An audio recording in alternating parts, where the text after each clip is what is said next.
ठीक है बच्चों। तो बच्चों अब देखते हैं। सबसे पहले बच्चों होमवर्क वाला पार्ट हम डिस्कस कर रहे हैं। तो उसमें बच्चों मुझे बताएं सेंटर ऑफ मास। ठीक, तो सेंटर ऑफ मास में मान लो बच्चों फर्स्ट एक्सरसाइज में अगर कोई क्वेश्चन में कंफ्यूजन हो, कोई डाउट हो, centre of mass first exercise, कोई क्वेश्चन में कंफ्यूजन, कोई डाउट, ठीक है बच्चों। फर्स्ट में कोई दिक्कत तो नहीं ना, ठीक है। सेकंड एक्सरसाइज बच्चों, उसमें किसी क्वेश्चन में कोई डाउट, कोई कंफ्यूजन, सेकंड एक्सरसाइज में कोई भी डाउट, कोई भी कंफ्यूजन, ठीक है बच्चों। 4A उसमें कोई भी कंफ्यूजन, कोई भी doubt. 4A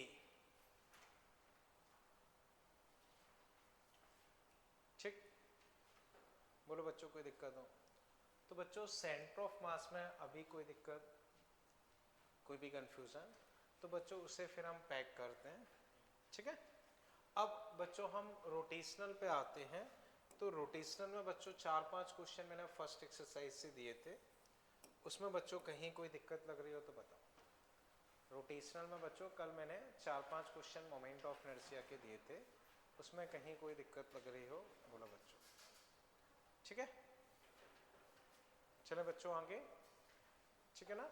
moment of inertia related कोई भी क्वेश्चन में कोई डाउट, ठीक, ओके। अब बच्चों जो टॉपिक चल रहा था वो हम कंटिन्यू करते हैं। तो बच्चों हमने एक टॉपिक देख रहे थे points related to MI, points related to MI. तो उसमें बच्चों पहला पॉइंट मैंने तुम्हें लिखवाया था कि greater the mass away from the axis more will be MI. उसी में बच्चों एक और पॉइंट आप ऐड कर सकते हो, second point, MI will be same for same mass distribution. MI will be same for same mass distribution. तो अगर मास डिस्ट्रीब्यूशन सेम है, मास डिस्ट्रीब्यूशन सेम है तो बच्चों मोमेंट ऑफ इनर्शिया तुम्हारा क्या होगा, सेम होगा। जैसे मान लो बच्चों ये एक्सिस है, ये रॉड है, रॉड बच्चों मान लो इस रॉड का मास m, लेंथ l, मास m, लेंथ l। बच्चों इस रॉड को अगर मैं ऐसे घुमा रहा हूं, रॉड को अगर ऐसे घुमाऊंगा तो बच्चों बताओ मोमेंट ऑफ इनर्शिया क्या होगा। रॉड को अगर ऐसे घुमा रहा हूं, मास m, लेंथ है ml²/3। तो बच्चों रॉड का मोमेंट ऑफ इनर्शिया क्या होगा, ml²/3। अब बच्चों रॉड की जगह मान लो अगर एक ऐसे रेक्टेंगुलर शीट है, रेक्टेंगल, इसका मास m और ये लेंथ l, ये मान लो b। अब बच्चों मान लो इस रॉड को अगर मैं इस तरह से घुमा रहा हूं और उसकी जगह अगर इस रेक्टेंगल को ऐसे घुमा रहा हूं, रेक्टेंगल को अगर मैं ऐसे घुमा रहा हूं तो बच्चों रॉड के केस में मास इस तरह से डिस्ट्रीब्यूटेड है, वैसे ही अगर घुमाऊंगा तो एक्सिस के अबाउट इस तरीके से मास डिस्ट्रीब्यूशन है। तो मास डिस्ट्रीब्यूशन सेम है तो मोमेंट ऑफ इनर्शिया क्या हो जाएगा, सेम। तो यहां भी बच्चों आंसर वही हो जाएगा। समझ गए ना बच्चों, इतना एक बार कर लो फिर मैं आगे डिस्कस करता हूं।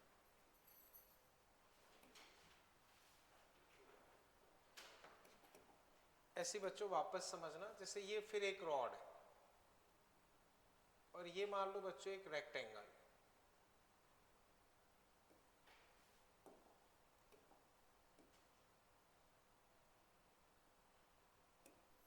ठीक।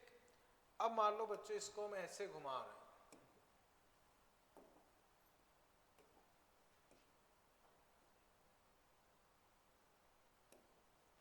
बच्चों देखना, मान लो रॉड को हम इस तरह से घुमा रहे हैं,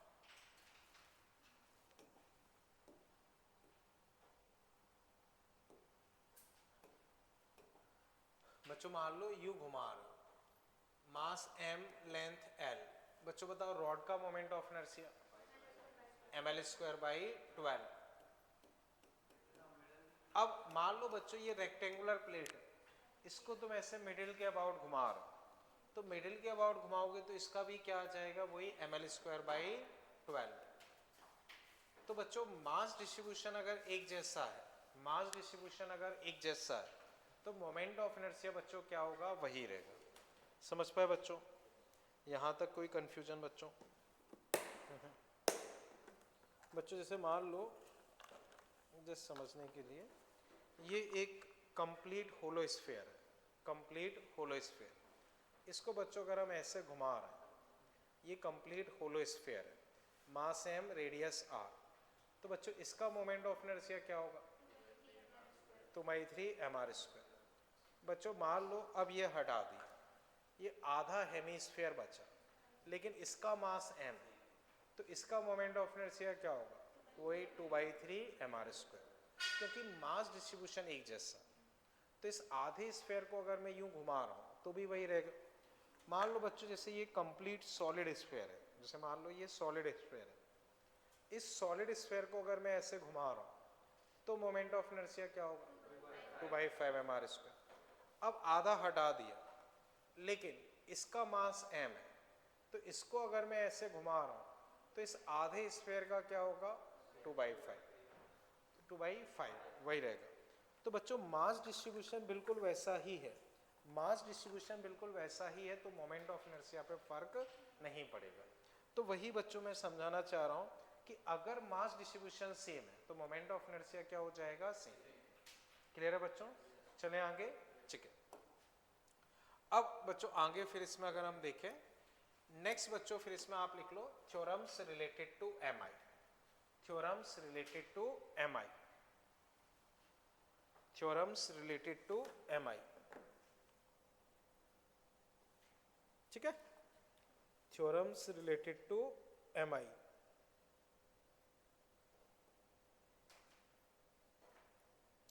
तो बच्चों मॉड्यूल में अगर देखोगे तो ये पेज 164 पे है। ठीक, पहले बच्चों में डिस्कस कर रहा हूं perpendicular axis theorem, perpendicular axis theorem. तो बच्चों मैं शॉर्ट में काम के पॉइंट्स बताता और लिखवाता जा रहा हूं, डिटेल में पढ़ना हो तो थोड़ा उससे पढ़ सकते हो। ठीक है ना बच्चों? समझो जैसे ये कोई प्लेनर ऑब्जेक्ट है, बच्चों चाहो तो मैं डिस्क ले लेता हूं, ये प्लेनर ऑब्जेक्ट है। कैसा ऑब्जेक्ट है? प्लेनर। प्लेनर बच्चों मान लो जैसे ये डिस्क आप मान लो, तो ये डिस्क अपने आप में क्या है? एक प्लेन ऑब्जेक्ट है, प्लेन ऑब्जेक्ट है। तो इसमें मैं 3 एक्सिस कंसीडर कर रहा हूं। एक मान लो बच्चों जैसे ये एक्सिस है, अगर मैं कंसीडर करूं तो बच्चों मान लो जैसे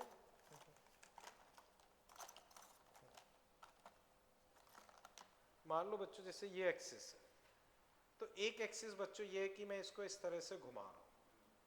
एक एक्सिस कौन सी है? इस तरह से मैं इसको घुमा रहा हूं। तो एक तरीके से एक्सिस कौन सी हो गई है? इसके प्लेन में यूं, समझ गए? तो एक एक्सिस वो हो गई। दूसरी एक्सिस मान लो बच्चों इसके परपेंडिकुलर, जैसे एक ये एक्सिस हो गई, दूसरी एक्सिस यूं मैं ले रहा हूं, और तीसरी एक्सिस बच्चों इसके परपेंडिकुलर इस तरह से। तो 3 एक्सिस कौन कौन सी हैं? एक ये वाली, एक इसके परपेंडिकुलर ये, और एक इन दोनों के परपेंडिकुलर ये। एक्सिस क्लियर है बच्चों? तो अब वो चीज समझो बच्चों, सेम ही है वो। ठीक, कुछ केस में वो सेम हो सकती है, कुछ केस में अलग हो सकती है। चाहो तो मैं अलग कर देता हूँ। जैसे मान लो एक वो फिर छोड़ो, अभी यही ले लेते हैं। ठीक है ना? एक एक्सिस ये हो गई, मान लो ये आई प्लेन 1, आई प्लेन 1। दूसरी एक्सिस बच्चों मान लो ये रही, आई प्लेन 2, और तीसरी एक्सिस मान लो बच्चों ये है परपेंडिकुलर यूं, आई परपेंडिकुलर। तो बच्चों दिमाग में क्या फिट होना चाहिए? दिमाग में बच्चों ये फिट होना चाहिए कि जो परपेंडिकुलर वाली होती हैं वो दोनों प्लेन वाली के एडिशन के बराबर होती है। तो परपेंडिकुलर वाली जो होगी वो दोनों प्लेन वाली के एडिशन के बराबर होगी। उसके अलावा बच्चों ये केवल 2D ऑब्जेक्ट और प्लेन लेमिनार ऑब्जेक्ट पे ही वैलिड है।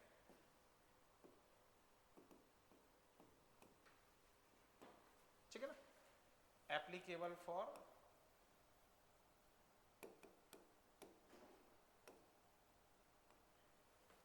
समझ गए बच्चों? तो इतना बच्चों फटाफट कर लें। जैसे करना क्या होगा बच्चों, ध्यान से समझो, जो परपेंडिकुलर वाली होगी, परपेंडिकुलर वाली, वो दोनों प्लेन में जो है उनके एडिशन के बराबर हो। किस पे वैलिड होगी? तो 2D ऑब्जेक्ट या प्लेन लेमिनार ऑब्जेक्ट पे वैलिड है। जैसे बच्चों मान लो मैं इस स्फीयर पे अगर इसको अप्लाई करना चाहूँ तो ये एप्लीकेबल नहीं है। स्फीयर पे अगर हम इस थ्योरम को अप्लाई करना चाहें तो वो वैलिड नहीं है। बच्चों मान लो अगर मैं इस रॉड पे इसको अप्लाई करना चाहूँ तो भी वो वैलिड नहीं है। तो ये थ्योरम केवल और केवल प्लेन लेमिनार ऑब्जेक्ट या 2D ऑब्जेक्ट के लिए ही वैलिड है। ठीक,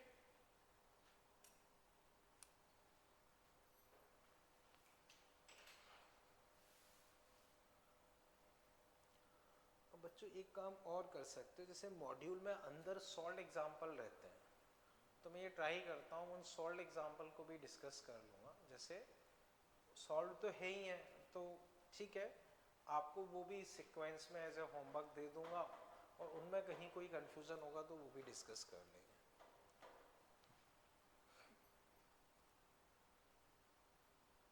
ठीक बच्चों? बच्चों इसे फिर मैं हटा देता हूँ, ठीक है ना? कर लिया ना बच्चों? ठीक है, समझ गए ना बच्चों? कंक्लूजन ये है, जो परपेंडिकुलर वाली होगी वो दोनों प्लेन वाली के एडिशन के बराबर होगी। परपेंडिकुलर वाली दोनों प्लेन वालों के एडिशन के बराबर होगी। तीनों एक्सिस अपनी परपेंडिकुलर होनी चाहिए आपस में, और तीनों एक ही पॉइंट से पास करनी चाहिए। तीनों आपस में परपेंडिकुलर होनी चाहिए, तीनों आपस में एक ही पॉइंट से पास करनी चाहिए। ऑब्जेक्ट कैसा होना चाहिए? प्लेन लेमिनार ऑब्जेक्ट या 2D ऑब्जेक्ट। स्फीयर या रॉड पे वैलिड नहीं है। क्लियर है? ठीक है, अब बच्चों फिर समझो, इसी पे अगर हम एक एग्जांपल देखें तो बच्चों जैसे ये डिस्क है, डिस्क का बच्चों बताओ इसके अबाउट मोमेंट ऑफ इनर्शिया क्या होता है? mr²/2। डिस्क का बच्चों इसके अबाउट मोमेंट ऑफ इनर्शिया क्या होता है? mr²/2। तो बहुत सिंपल सा क्वेश्चन है। मान लो बच्चों देखना, आई बच्चों तुम्हें पता होता है क्या होता है? mr²/2। ये ऑलरेडी तुम्हें पता है। x और z बच्चों प्लेन में है, तो बच्चों ये दोनों तो सेम ही है, तो ये I और I मान लो। डिस्क है, मास m, रेडियस r। तो बच्चों I की वैल्यू एक बार लिखने का ट्राई करो, बहुत आसान सा ही है। नहीं, mr²/4।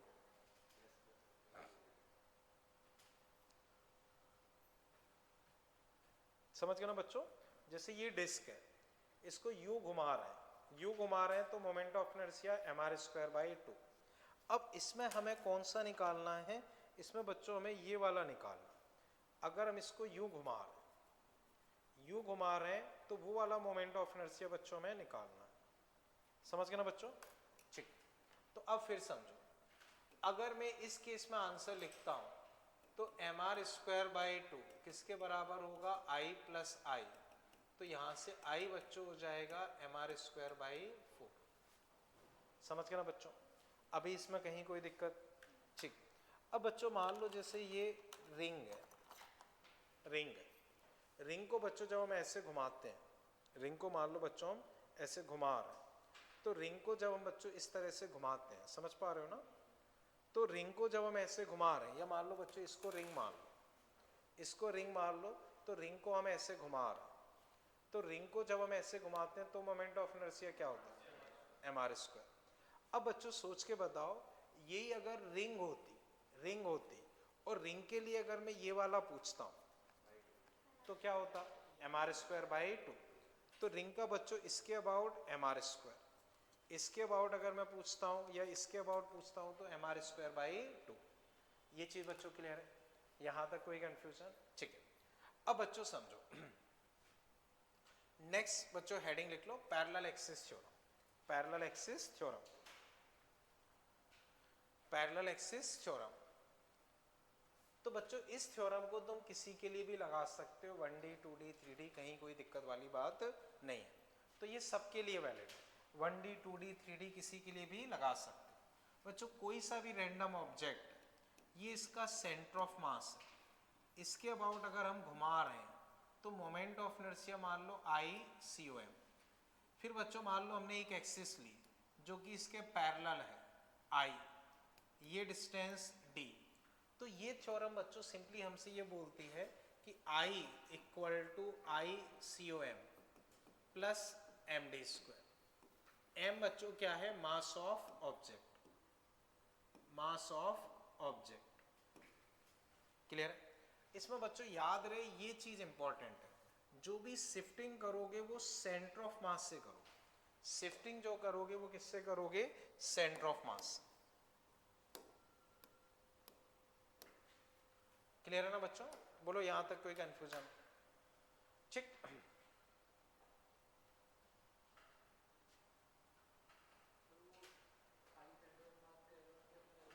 I centre of mass important, इसका ध्यान रखना है कि भाई सेंटर ऑफ मास से ही शिफ्टिंग करनी, सेंटर ऑफ मास से ही शिफ्टिंग करनी। आज के आदित्य सत्यम दोनों गए हैं? अच्छा, क्या तुम्हारे आसपास रहता है? अच्छा, ये रूम भी सेम है क्या? अच्छा,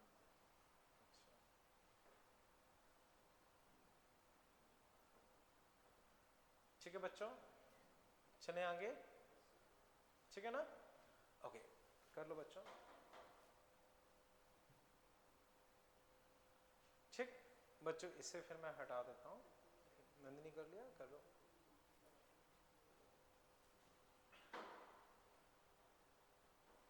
ठीक, अब बच्चों समझो जैसे ये डिस्क है, मान लो मैंने इसमें यहाँ होल किया, ऐसे घुमा रहा हूँ, बताओ बच्चों मोमेंट ऑफ इनर्शिया क्या होगा? mr²/2। अब बच्चों जैसे इसमें मैंने यहाँ ऐसे होल किया, अब इसको इस साइड से घुमा रहा हूँ, इस साइड से घुमा रहा हूँ, इस तरह से कुछ घुमा रहा हूँ, समझ गए ना? ठीक है, तो अब बच्चों समझना ये चीज क्लियर है? ठीक, अब बच्चों ये मान लो डिस्क है, पहले बच्चों तुम ऐसे घुमा रहे हो, तो ये तो पता ही होता है, इसको छोड़ो या I1 लिख देता हूँ, ये क्या है? I1। फिर बच्चों मान लो तुम यूं घुमा रहे हो, I2, मास m, रेडियस r। और फिर बच्चों मान लो तुम यूं घुमा रहे हो, I3, ये डिस्टेंस है बच्चों r। ठीक है, तो बच्चों तुम्हें क्या लिखना है? I1 लिखना है, I2 लिखना है, I3 लिखना है। एक बार बच्चों ट्राई करो, फिर मैं डिस्कस करता हूँ। समझ गए ना बच्चों? जैसे पहले तुम सेंटर के अबाउट घुमा रहे हो, वो है I1, इसके अबाउट यूं घुमा रहे हो, इसके अबाउट यूं घुमा रहे हो, तो वो है I2। फिर तुमने क्या किया? मान लो या तो इसमें कोई ऐसे रॉड लगा दी या कोई धागा लगा दिया और इस तरह से घुमा रहे हो, तो वो चीज क्या है? I3। ट्राई करो बच्चों।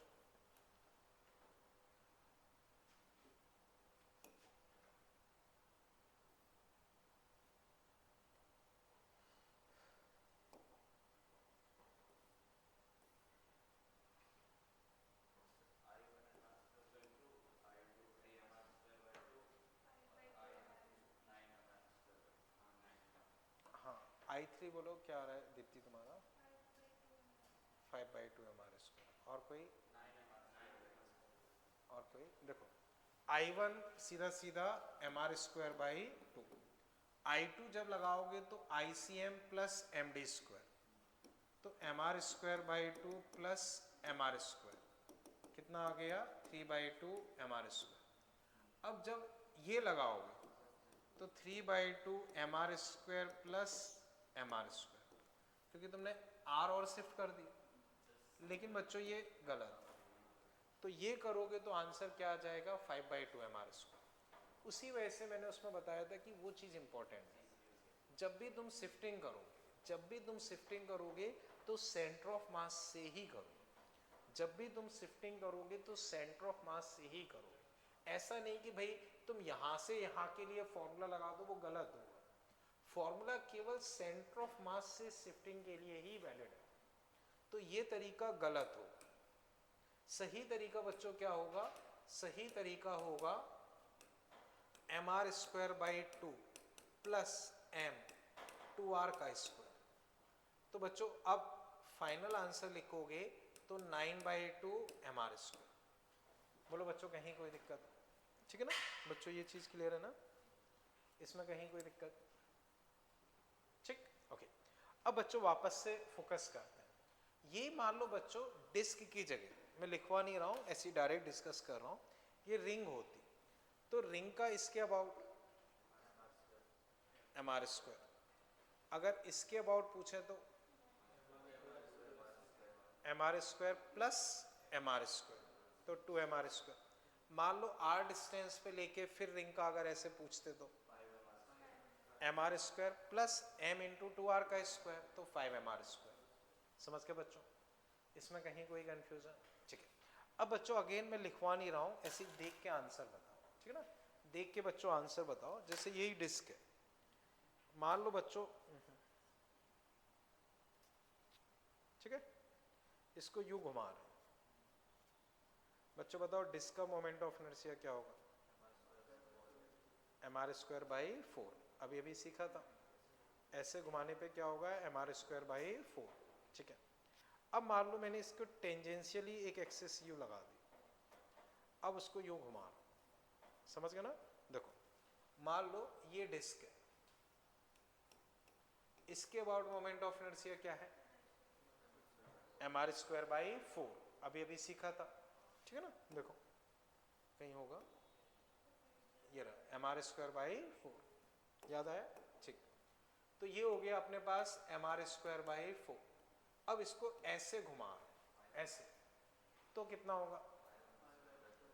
5/4 mr², 5/4 mr²।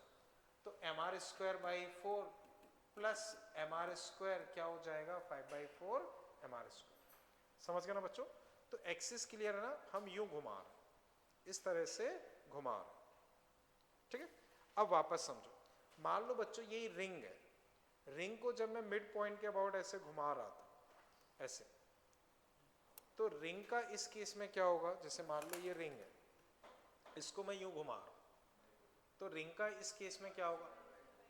mr² by 2। अब मान लो बच्चों ये रिंग मान लो, और रिंग को अगर ऐसे घुमा रहा हूं तो क्या होगा? वैसे ये mr² by 2 plus mr² by 2, 3/2 mr²। समझ गए बच्चों? कर पाओगे इस तरह के क्वेश्चन? ठीक है, फिर समझो बच्चों। अब ऐसी बच्चों देख के बताना है, लिखना नहीं है। ये होलो स्फीयर, होलो स्फीयर, जैसे मान लो बच्चों ये एक होलो स्फीयर है, इसको मैं यूं घुमा रहा हूं, मोमेंट ऑफ इनर्शिया 2/3 mr²। अब इसी को बच्चों मान लो मैं टेंजेंशियली एक एक्सिस ले लेता हूं, मान लो बच्चों इस तरह से घुमा रहा हूं, इस तरह से एक टेंजेंशियल एक्सिस लेके यूं घुमा रहा हूं। तो बच्चों ये वाला तुम्हारे पास क्या है बताओ? 2/3 mr²। अब अगर तुम ऐसे घुमा रहे हो, ऐसे घुमा रहे हो, तो कितना शिफ्ट कर दी? r। तो अब कितना हो जाएगा? 2/3 mr² प्लस mr², तो 5/3 mr²। समझ गए ना बच्चों? ठीक है बच्चों, यही मान लो सॉलिड स्फीयर है, मिड पॉइंट के अबाउट जब घुमाओगे तो कितना होगा? 2/5। अब मान लो इसके अबाउट घुमाओगे तो 2/5 प्लस, तो 7/5। समझ गए ना बच्चों? तो बच्चों अगर तुम्हें स्टैंडर्ड वाला याद है तो बाकी आप शिफ्टिंग विफ्टिंग करके निकाल सकते। क्लियर है बच्चों? ठीक है। अब बच्चों ध्यान से देखना, ठीक है ना? अगेन बच्चों बस केवल समझो, लिखने की उतनी जरूरत नहीं है, ठीक। ये डिस्क है, क्या है ये? डिस्क। बच्चों बताओ इसके अबाउट मोमेंट ऑफ इनर्शिया क्या होगा? mr² by 2। ठीक है, ध्यान से देखो, मान लो यहां से r1 डिस्टेंस पे इसके अबाउट घुमाओगे तो mr1 का स्क्वायर। यहां बच्चों अगर r1 डिस्टेंस लेके घुमाओगे तो यहां, यहां, यहां। तो अब बच्चों कई बार तुमसे पूछता है कि उन पॉइंट्स का लोकस बताओ जिसके about moment of inertia same हो। उस पॉइंट का लोकस बताओ जिसके about moment of inertia same हो। बोलो क्या होगा? Locus, locus. सर्कल, ये क्या बन रहा है, सर्कल बन रहा है, ठीक है ना, बस समझ गए ना, ठीक है। सेम कहानी बच्चों रॉड के साथ भी हो सकती है। जैसे मान लो ये रॉड है, इसको तुम यूं घुमा रहे हो, मोमेंट ऑफ इनर्शिया क्या होगा, ml²/12, ठीक है। देखो बच्चों ये रॉड है, इसके अबाउट क्या है, ml²/12। अब यहां तुमने एक L1 डिस्टेंस पे पॉइंट लिया, इसके अबाउट क्या होगा, ml²/12 प्लस ml1²। बच्चों यहां L1 डिस्टेंस पे पॉइंट लिया, क्या होगा, सेम होगा। अब ध्यान से समझना, जैसे ये रॉड है, यहाँ L1 पे लिया, यहाँ L1 पे लिया, एक हवा में मान लो कुछ अरेंजमेंट L1 लेके फिर इसको यूं घुमाओ तो भी वही होगा।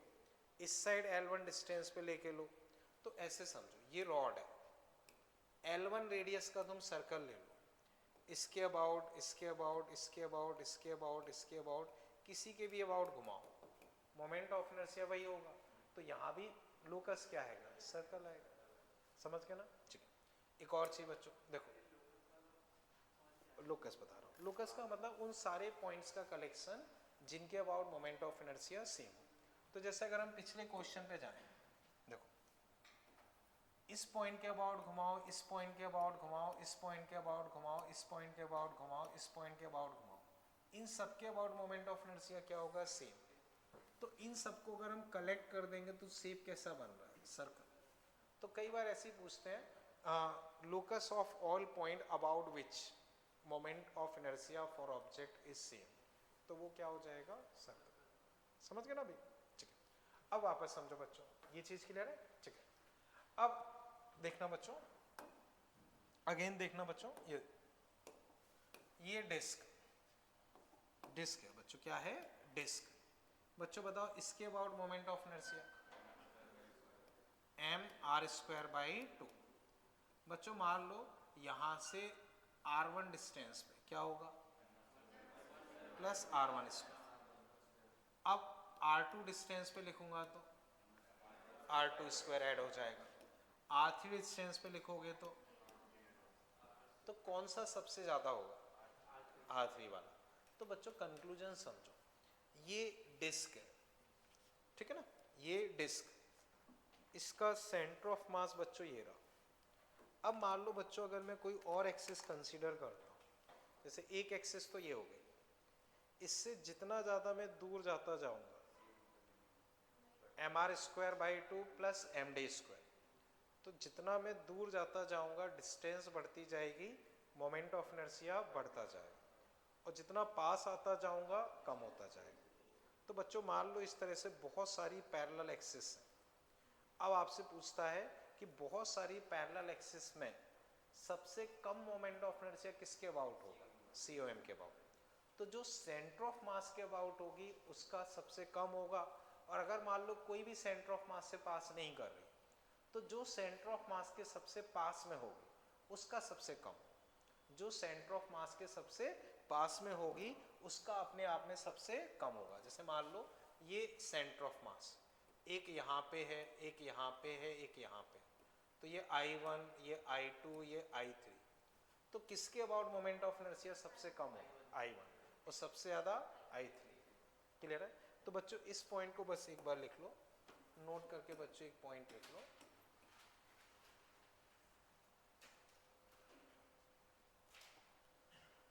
ठीक है।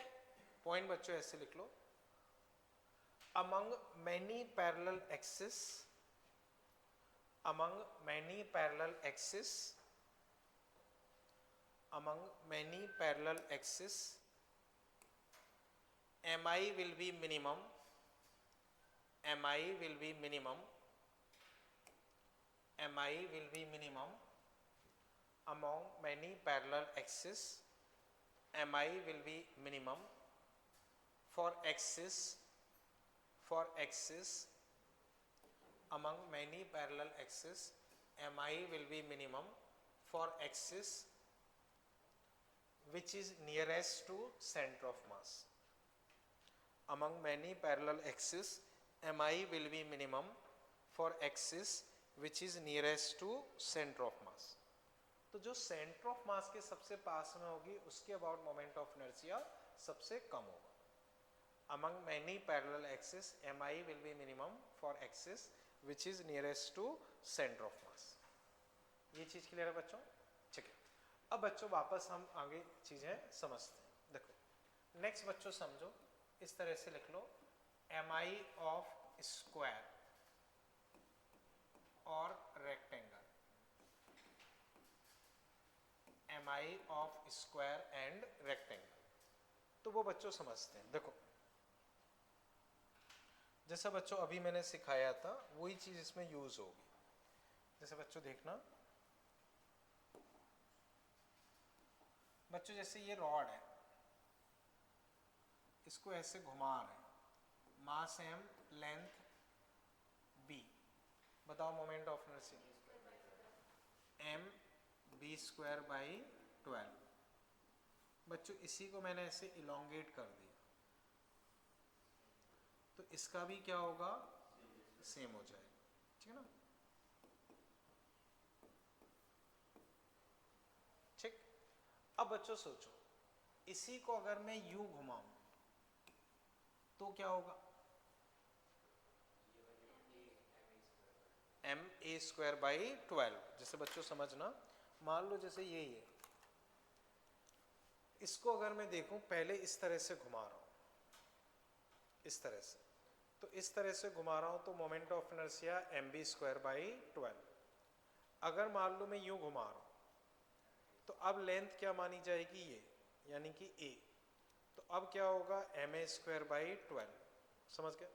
अब बच्चों मान लो अगर मैं इसको इस तरह से घुमाने लगता हूं, इस तरह से, तो बच्चों ध्यान से समझना, ये एक्सिस के अबाउट हमने देखा, हमने इस एक्सिस के अबाउट देखा, फिर इस एक्सिस के अबाउट देखा। इस एक्सिस के अबाउट क्या था, एम ए स्क्वायर बाई 12, इस एक्सिस के about M B square by 12। अब मैं इसके अबाउट निकालना चाह रहा हूं, तो ये प्लेन लैमिनार ऑब्जेक्ट है, तो मोमेंट ऑफ इनर्शिया क्या हो जाएगा, दोनों का सम। तो बच्चों अब समझो, अब अगर मैं ये लिखता हूं तो ये मेरे पास क्या है, एम ए स्क्वायर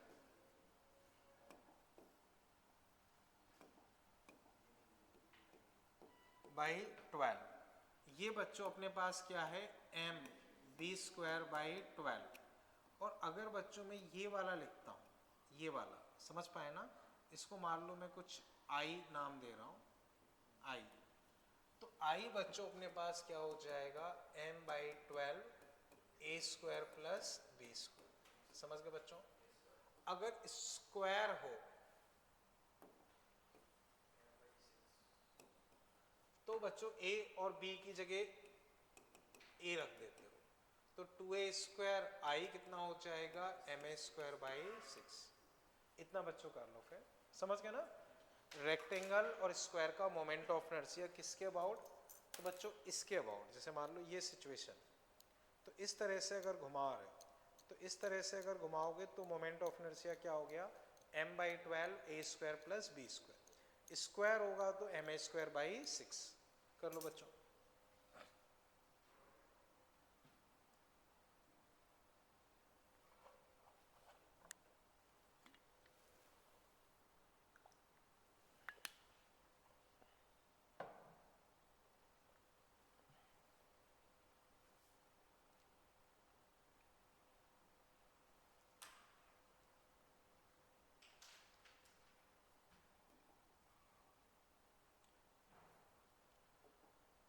बच्चों थोड़ा सा शॉर्ट और फास्ट में चल रहे हैं, समझ तो पा रहे हो ना?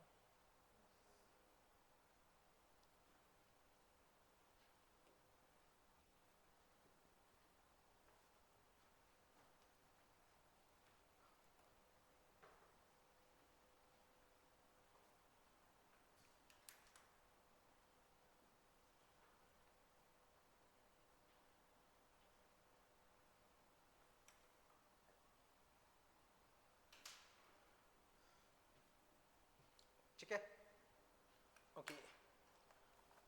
अब बच्चों जैसे समझो, लेट से यही स्क्वायर है, ये क्या है, स्क्वायर। ठीक है बच्चों, स्क्वायर को अगर मैं यूं घुमा रहा हूं, ए साइड है, बच्चों बताओ मोमेंट ऑफ इनर्शिया 6, समझ गए ना? ठीक है, अब बच्चों थोड़ा सा सोच के बताना, ये स्क्वायर है, इसको मैं यूं घुमाऊंगा, अब मोमेंट ऑफ इनर्शिया क्या होना चाहिए? चलो कोई नहीं, यहां तक क्लियर है ना? यहां तक कंप्लीट कर लिया ना? ठीक है, अब समझो बच्चों, सही है बच्चों, देखो ये है, ये स्क्वायर है, मास m a और ये है स्क्वायर। तो बच्चों इसके अबाउट ऐसे घुमा रहे, तो ऐसे घुमाने पे मोमेंट ऑफ इनर्शिया कितना है? ma²/6, वहां तो कोई दिक्कत नहीं। अब बच्चों मान लो मैं इसको ऐसे घुमा रहा हूं, देखना ऐसे,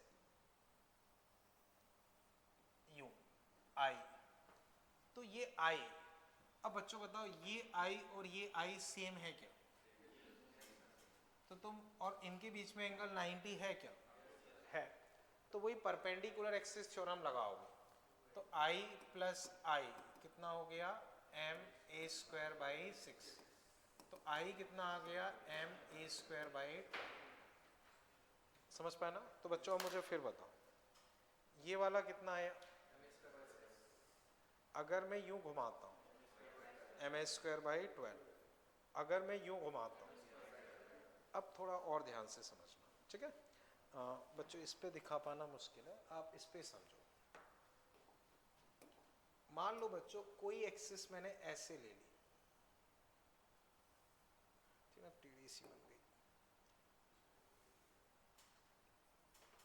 ऐसे, इसका सोच के बताओ क्या होना चाहिए? बच्चों वो दोनों तो क्लियर है ना? अब इस रेड वाली एक्सिस का क्या होना चाहिए? ग्रीन वाली दोनों एक्सिस क्लियर है ना? ma²/12। क्यों होगा बताओ? देखो हम क्या करें, इसके परपेंडिकुलर एक और ड्रॉ कर लें, तो चूंकि सिमेट्रिकल ऑब्जेक्ट है, सिमेट्रिकल ऑब्जेक्ट है तो इन दोनों का बराबर ही होगा, तो i + i = ma²/6 वही आ जाए। अब बच्चों वापस सोच के बताओ, मान लो बच्चों अगर मैं ऐसे कोई एक्सिस ले लेता हूं, या इसके अबाउट क्या होना चाहिए? तो बच्चों आप कंक्लूजन समझो, इस पे आपके एग्जाम में 2 बार या 3 बार क्वेश्चन पूछे गए हैं। जैसे ये स्क्वायर, इसके सेंटर से अगर प्लेन में कोई भी एक्सिस हो, सेंटर से प्लेन में कोई भी एक्सिस जा रही हो, तो सबके अबाउट ही अपना क्या हो जाएगा? वही ma²/12। आपके एग्जाम में जो क्वेश्चन था वो कुछ इस तरह से था, आपको बोला कि ये आई है, इससे थीटा एंगल पे उन्होंने ऐसे बना दी, थीटा एंगल पे, तो बताओ ये क्या होना चाहिए? आई cos² थीटा, उस तरह से 2-3 ऑप्शन थे, और भी इस तरह से क्वेश्चन पूछा गया है। तो बच्चों इसे नोट कर लो कि भाई स्क्वायर में सेंटर से पास करने वाली कोई भी एक्सिस हो, स्क्वायर में सेंटर से पास करने वाली कोई भी एक्सिस हो, सबके अबाउट अपना मोमेंट ऑफ इनर्शिया सेम ही होगा, और क्या होगा? ma²/6 और 12। समझ गए ना? लेकिन याद रहे सेंटर से पास करें, रेक्टेंगल में ऐसा नहीं होगा, क्योंकि रेक्टेंगल में बॉडी सिमेट्रिक नहीं होती, रेक्टेंगल में ऐसा नहीं होगा, उसमें बॉडी सिमेट्रिक नहीं होती।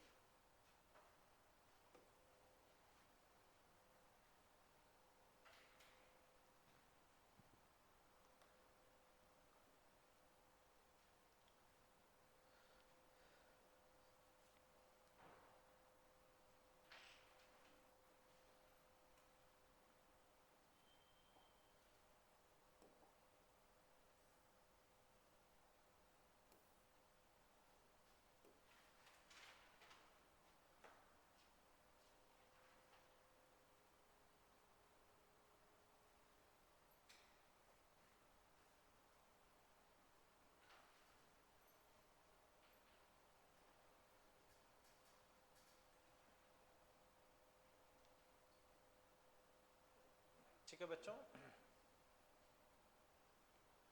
अब इसी में बच्चों बस समझो, मैं लिखवा नहीं रहा हूं। जैसे मान लो बच्चों इसका, इसके अबाउट मोमेंट ऑफ इनर्शिया क्या निकला, ma²/6। इसी को बच्चों मैंने ऐसे खींच दिया, क्यूब बना दी, और क्यूब को अगर ऐसे घुमाता हूं, वही मास डिस्ट्रीब्यूशन है, सेम आ जाएगा। ज्यादा खींच के क्यूबॉइड बना दूंगा और घुमा ऐसे रहा हूं तो भी वही आएगा। अब वापस समझो, मान लो बच्चों जैसे ये एक रेक्टेंगल है, ए और बी, मोमेंट ऑफ इनर्शिया क्या होगा, ma²+b²/12। इसको यूं खींच दूं, क्यूबॉइड बन जाएगा, उसको यूं घुमाऊंगा, क्या बनेगा, ma² + b²/12। समझ गए ना। तो अगर अपना मास डिस्ट्रीब्यूशन सेम है, मास डिस्ट्रीब्यूशन सेम है, तो मोमेंट ऑफ इनर्शिया अपना सेम रहेगा। यहां तक कोई दिक्कत बच्चों, ये चीज क्लियर है, ठीक है। अब बच्चों वापस देखो, मान लो जैसे ये एक ट्राइंगल है, ठीक है ना, इस तरह से बच्चों एक ट्राइंगल तुम्हें दे दिया, ठीक है। मान लो ये ए, ये 90 डिग्री ट्राइंगल है, और इसको यूं घुमा, मास m मान लो, ठीक है। एक बार बच्चों सोचो इसका मोमेंट ऑफ इनर्शिया क्या होना चाहिए। बच्चों सिचुएशन ये है, ये ट्राइंगल है, ये ट्राइंगल है, समझ गए ना। तो इस ट्राइंगल को बच्चों यूं घुमा रहे हैं, समझ पाए ना बच्चों, घुमा कैसे रहे, ये ट्राइंगल है और इसको यूं रोटेट करा रहे हैं। तो ये साइड तुम्हें ए दे रखी है और इसको यूं रोटेट करा रहे हैं, तब बच्चों तुम्हें मोमेंट ऑफ इनर्शिया लिखना है। एक बार सोचो, फिर मैं डिस्कस करता हूँ। अरुण तुम बताओ कैसे, ठीक है तुम बोलो।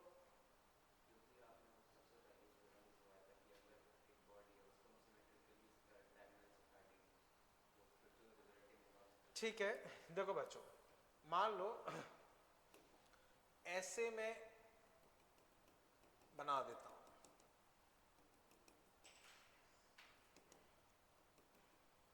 तो ए ए ए, टोटल कितने ट्राइंगल बन गए, 4।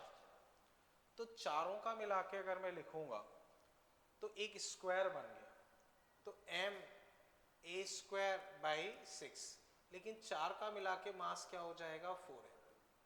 तो कंप्लीट का तो ये होगा, कंप्लीट स्क्वायर का ये होगा, लेकिन उस स्क्वायर को हमने 4 सिमेट्रिक हिस्सों में काट दिया, तो एक हिस्से का अगर मैं लिखता हूं तो डिवाइड बाई 4। तो फाइनल आंसर बच्चों मेरे पास ma²/6 ही आ जाएगा, ma²/6 ही आ जाएगा। बच्चों समझ पाए ना, चेक करो कहीं कोई दिक्कत लग रही। तो अगर उस एक हिस्से को बच्चों अगर मैं यूं रोटेट करा रहा हूं, तो मेरे पास मोमेंट ऑफ इनर्शिया क्या आ जाएगा, ma²/6। ये चीज क्लियर है बच्चों, ठीक है, ठीक, ओके।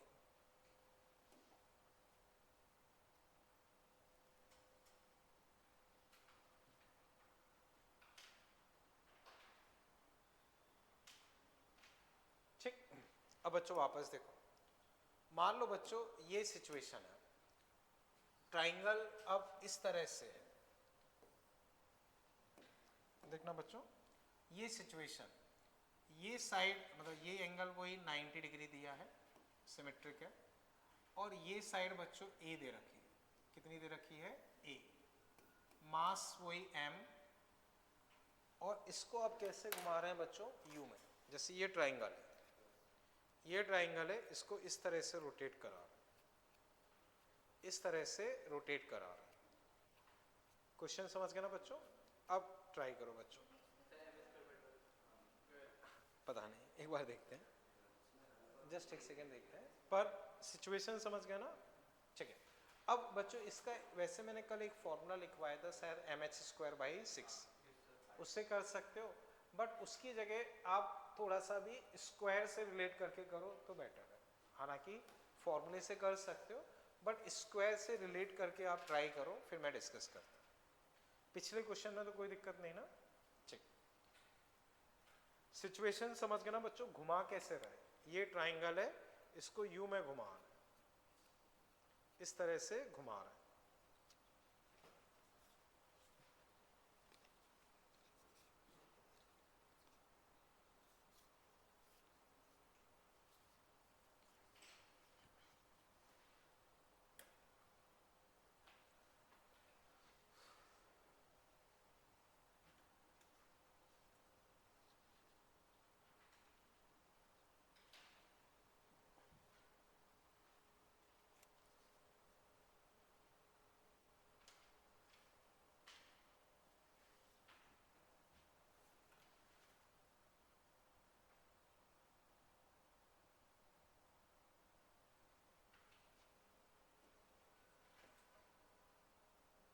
हाँ बच्चों, अब बताओ हुआ हो किसी से? नहीं, तुम बताओ तुमने क्या किया?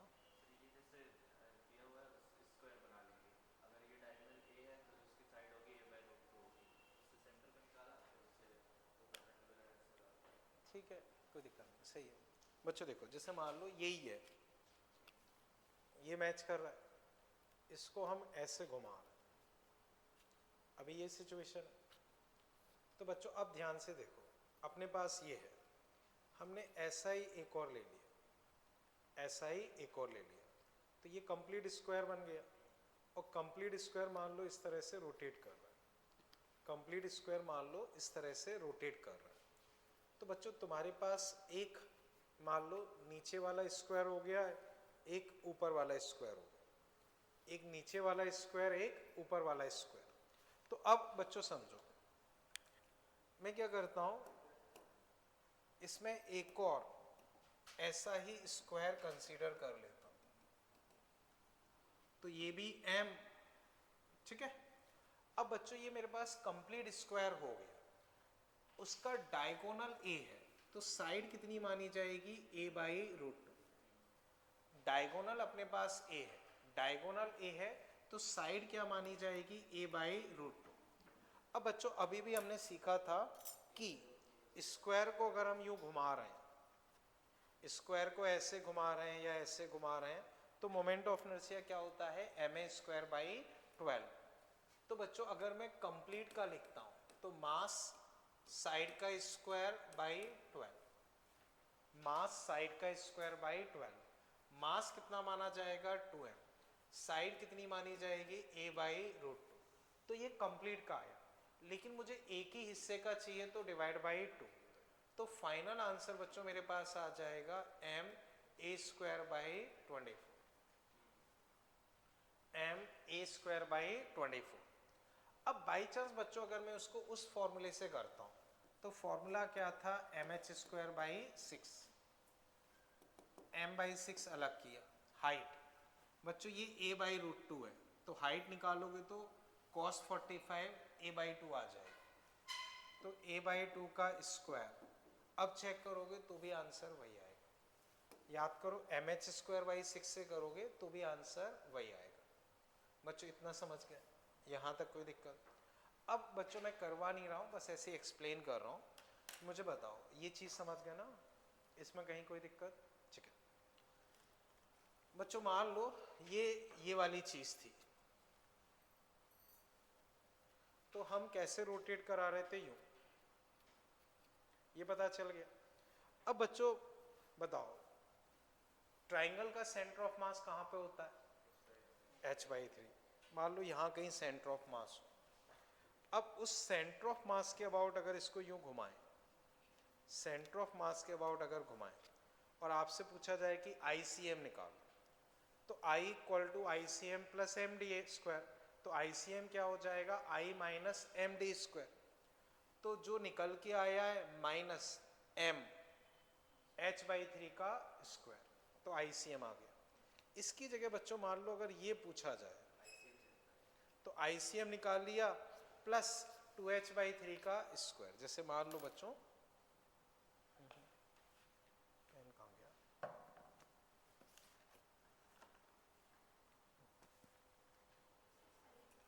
किधर? अच्छा हाँ, ये रहा। ओके ठीक है बच्चों, समझो देखो, ये हमने निकाल लिया। इसी में अगर वो पूछते हैं कि ICM निकालो, तो जो हमने निकाला है -mh/3 का स्क्वायर। फिर अगर वो पूछते हैं कि ये निकालो तो ये कितना है 2h/3, तो जो निकाला प्लस m × 2h/3 का स्क्वायर। तो वो भी क्वेश्चंस रहते हैं, बाद में देखेंगे। अभी इतना समझ पाए बच्चों? यहाँ तक कोई दिक्कत? चले ठीक है। अब बच्चों ये हमने सिंगल ऑब्जेक्ट्स के पढ़े। कई बार क्या होता है ऑब्जेक्ट्स को कंबाइन कर दिया जाता है, ऑब्जेक्ट्स को कंबाइन कर दिया जाता है। जैसे बच्चों सिंपलेस्ट एग्जांपल मान लो, यही सिचुएशन मान लो, यही है, इसमें एक डिस्क है, एक रॉड है, एक डिस्क है, एक रॉड है। अब बच्चों इसको मैं यूं घुमा रहा हूं इस तरह से, समझ गए ना बच्चों? ठीक, इस तरह से रख के यूं घुमा रहा हूं। सिचुएशन क्लियर है बच्चों? ठीक है, इसे हटा देता हूं। तो अब बच्चों ऐसे लिख लो, mi of combined object, mi of combined object, mi of combined object, mi of combined object. तो बच्चों ये डिस्क मास m, रेडियस r, इसको बच्चों एक रॉड से अटैच कर दिया, रॉड m, l। अब बच्चों इसको ऐसे घुमा रहे, इसको ऐसे घुमा रहे, तो ये लेंथ l है, इसकी रेडियस मास m, रेडियस r। तो बच्चों अब इस केस में बच्चों तुम करते क्या हो, तुम्हें ये करना होता है कि जो एक्सिस है उस एक्सिस के अबाउट, यहां बताओ टोटल कितने ऑब्जेक्ट, तो दोनों का अलग अलग मोमेंट ऑफ इनर्शिया लिखो और उसे ऐड कर दो। तो अब एक बार बच्चों आप खुद से ट्राई करो, बस एक्सप्रेशन के फॉर्म में बता दो, पूरा सॉल्व करने की ऐसे जरूरत नहीं है, बस एक्सप्रेशन के फॉर्म में बता दो। सिचुएशन क्लियर है ना बच्चों?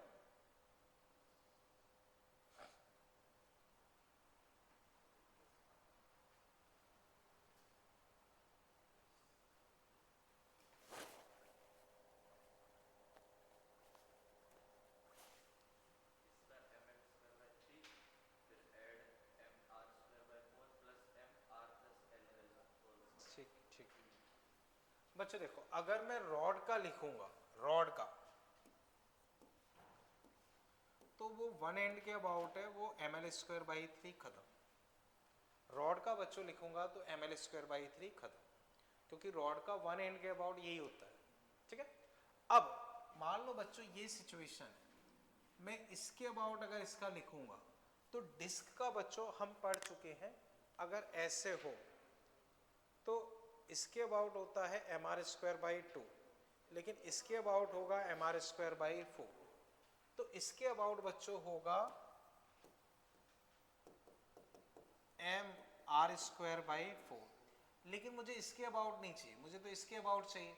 तो ये सेंटर ऑफ मास भी है इसका, तो पैरेलल में कितना शिफ्ट कर दूंगा, m r+l का होल स्क्वायर।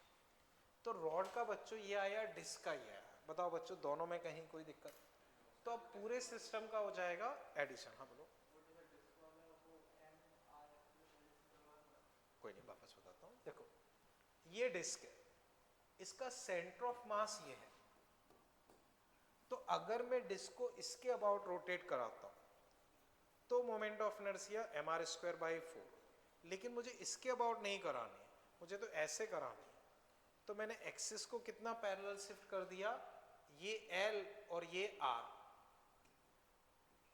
तो L + R शिफ्ट कर दिया। तो पैरेलल एक्सिस थ्योरम से ICM + MD², ICM + MD², तो ICM ये हो गया, MD² ये हो गया। इन दोनों का एडिशन अपने पास फाइनल आंसर हो, इन दोनों का एडिशन अपने पास फाइनल आंसर होगा। तो जितने भी ऑब्जेक्ट तुम्हें दिख रहे हैं उसका उस पर्टिकुलर एक्सिस के अबाउट आप लिख के फिर ऐड कर दो, खत्म। समझ गए बच्चों? कोई दिक्कत इसमें? ठीक है बच्चों, इसे फिर मैं हटा देता हूँ, कर लिया ना? ठीक। अब बच्चों ऐसे ही देख के बताओ, इसे लिखने की जरूरत नहीं है। मान लो बच्चों ऐसे दो रिंग है, इनको तुम ऐसे घुमा रहे हो, समझ गए ना? दो रिंग है, एक के ऊपर एक ऐसे लगा दी, एक ऐसे है और एक मान लो ऐसे। और फिर यूं घुमा रहे हो, तो बस ऐसे ही देख के बता दो क्या होना चाहिए। सही है, देखो जो ये वाली रिंग है वो ऐसे घूम रही है, तो इसका एम आर स्क्वायर, और जो ये रिंग है वो ऐसे घूम रही है, तो इसका एम आर स्क्वायर बाई 2। तो M R square plus M R square by 2 overall E by 2 M R square. समझ गए ना बच्चों? ठीक है। अब बच्चों कहाँ गया बच्चों, ये एल शेप में दो रॉड को तुमने कनेक्ट कर दिया, मास एम लेंथ एल, मास एम लेंथ एल। इसको बच्चों आप ट्राई करो, इसका मोमेंट ऑफ इनर्शिया क्या होना चाहिए। जैसे बच्चों समझो, ये एल शेप में मान लो तुमने दो रॉड को कनेक्ट कर दिया, ठीक है ना, इस तरह से कनेक्ट कर दिया। अब इस सिस्टम को ऐसे रोटेट करा रहे, ठीक है ना, या मान लो बच्चों ये ऐसे सिस्टम आपका रोटेट कर रहा है। अगर इस हिसाब से देखो तो ये है, या ऐसे देखो,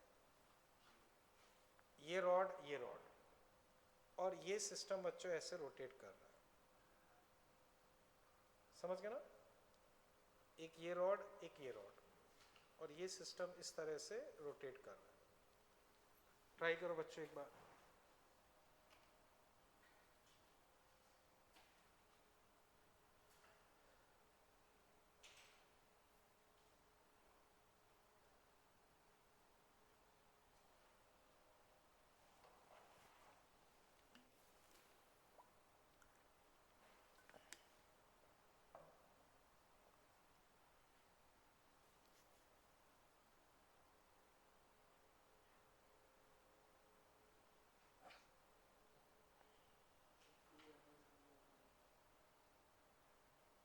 पता नहीं, पर शायद से ये तो नहीं आना चाहिए, ये नहीं आएगा। क्वेश्चन बच्चों समझ गए ना किस तरह से वो रोटेट कर रहा है, क्योंकि एक्सिस कई बार इसमें दिखती नहीं है।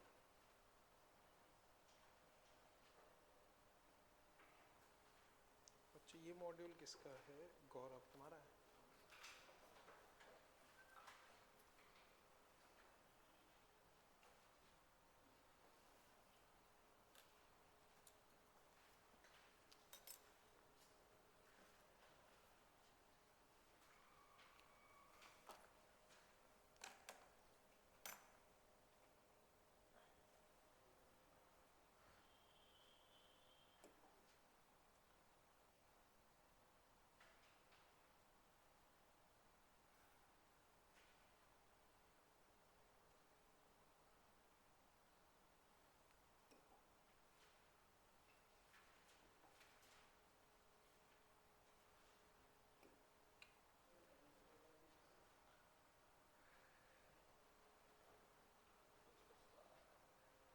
बच्चों कितनी रॉड है तुम्हारे पास?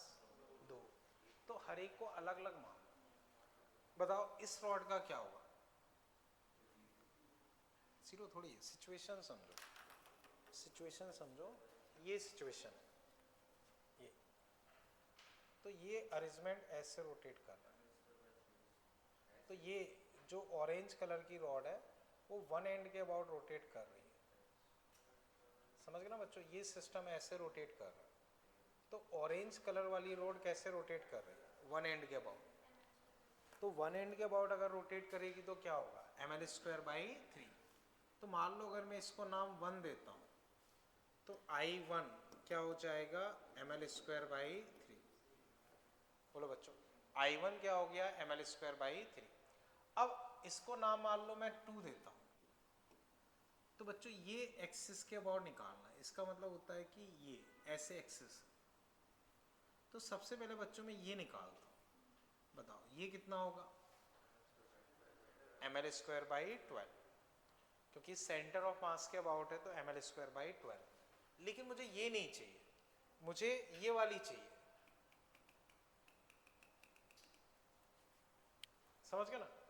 तो मुझे इतना पैरेलल शिफ्ट करना पड़ेगा। तो I1 तो मेरे पास डायरेक्ट आ गया। अब अगर मैं I2 लिखता हूं तो M L square by 12 plus M D square, तो d बच्चों लिखूंगा तो ये l/2 प्लस l स्क्वायर के अंडर रूट का स्क्वायर।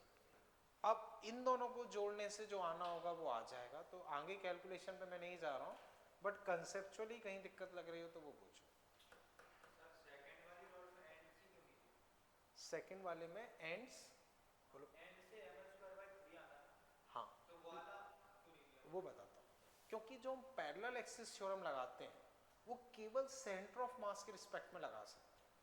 तो अगर मान लो मैंने ये ले लिया, फिर मैं ऐसे पैरेलल एक्सिस थ्योरम नहीं लगा सकता। मैं पैरेलल एक्सिस थ्योरम तभी लगा सकता हूँ जैसे अगर मैं एक एक्सिस ये ले रहा हूँ और दूसरी एक्सिस अगर मैं यूं लेता हूँ तो ये पैरेलल है और सेंटर ऑफ मास से भी ये पास कर रही है, तो दिक्कत नहीं है। यहाँ तुमने ml²/3 लिख के प्लस ml² कर दोगे, वो गलत हो जाएगा। उसी वजह से मैंने बताया था, उसमें क्लियरली लिखा था कि वो चीज़ इंपॉर्टेंट है। जब भी तुम शिफ्टिंग करोगे हमेशा सेंटर ऑफ मास से ही करोगे।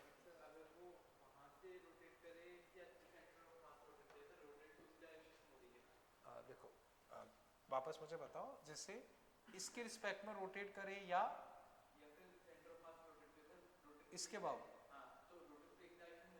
लेकिन एक्सिस बदल जाएगी। देखो समझो, इस पॉइंट के अबाउट रोटेट कर रही है वो अलग चीज़ है, और यहाँ रोटेट कर रही है तो अरेंजमेंट अलग तरह का बनेगा। तो मेन चीज़ ये समझो, एक्सिस बदल जाएगी तो मोमेंट ऑफ इनर्शिया बदल जाएगा। और हम फॉर्मूला केवल पैरेलल एक्सिस का तभी लगा सकते हैं जब वो सेंटर ऑफ मास से जाए। तो इस एंड का अगर तुम लिख रहे हो तो ये सेंटर ऑफ मास थोड़ी है, वो गलत हो जाएगा। समझ गए ना बच्चों? अब बच्चों दोनों पार्ट्स देखो, पहला पार्ट तो सीधा सा ही, कैलकुलेशन में आगे नहीं कर रहा हूँ, वो हो जाएगी। कंसेप्चुअली कहीं दिक्कत लग रही हो तो पूछो। हाँ बोलो बोलो। कैसे में? ऐसे में रोटेट कर लो, वो अभी आ जाएगा, 2 मिनट रुको। ये समझ गए ना? ठीक है।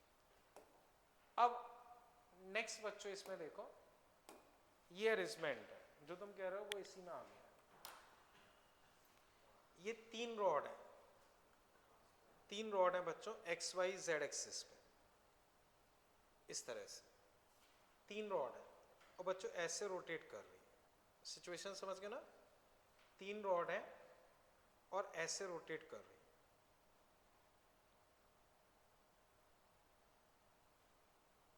सिचुएशन बच्चों समझ गए ना? 3 रॉड है और ऐसे रोटेट कर रही है। अब बच्चों ट्राई करो, हर एक का मास है, लेंथ है, तो वंस जो तुम कह रहे हो वो इसी में इंक्लूड हो गया।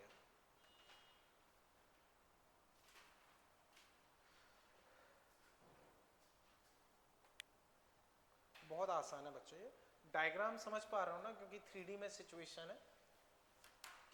जैसे ये 3 रॉड है और वो ऐसे रोटेट कर रही है, हर एक का मास m, लेंथ l, इस तरह से रोटेट कर रही है। ऐसे मान लो या ऐसे मान लो, बात एक ही, ऐसे रोटेट कर रही है। ये बहुत आसान है, इसमें कोई ज़्यादा कैलकुलेशन वगैरह नहीं है।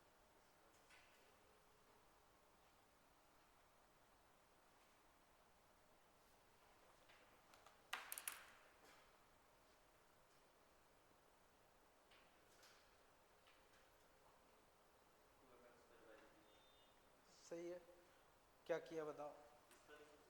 सही है, बस ठीक है। बच्चों समझो, ये ऐसे रोटेट कर रही है, तो बच्चों जो ये ब्लू कलर की रॉड है ये अपनी एक्सिस के अबाउट यूं ही घूम रही है, तो इसका 0 हो जाएगा। जो ये वाली ब्लू कलर की रॉड है बच्चों, मान लो रॉड है, उसको अगर तुम यूं घुमा रहे हो ऐसे, तो मास एक्सिस के बिल्कुल पास में ही है, डिस्टेंस ऑलमोस्ट 0। तो अगर रॉड को यूं घुमा रहे हो ऐसे, इस तरह से घुमा रहे हो, तो मोमेंट ऑफ इनर्शिया ऑलमोस्ट 0, क्योंकि हम रॉड को बहुत थिन मान के चलते हैं। तो जो ये वाली रॉड है हम इसको यूं घुमा रहे हैं, तो जो ब्लू कलर की रॉड है उसका मोमेंट ऑफ इनर्शिया ऑलमोस्ट 0। अब जो ऑरेंज और पिंक कलर की रॉड है दोनों वन एंड के अबाउट रोटेट कर रही है, दोनों अपने अपने वन एंड के अबाउट रोटेट कर रही है, और वन एंड के अबाउट अपने पास फॉर्मूला क्या होता है, ml²/3। तो बच्चों इसका हो जाएगा 0, इसका ml²/3, इसका भी ml²/3, तो टोटल तुम्हारे पास आ जाएगा 2ml²/3। बोलो बच्चों कहीं कोई दिक्कत हो? समझ पाए ना बच्चों? डायग्राम वगैरह अच्छे से समझ पा रहे? ठीक, ठीक है ना ये?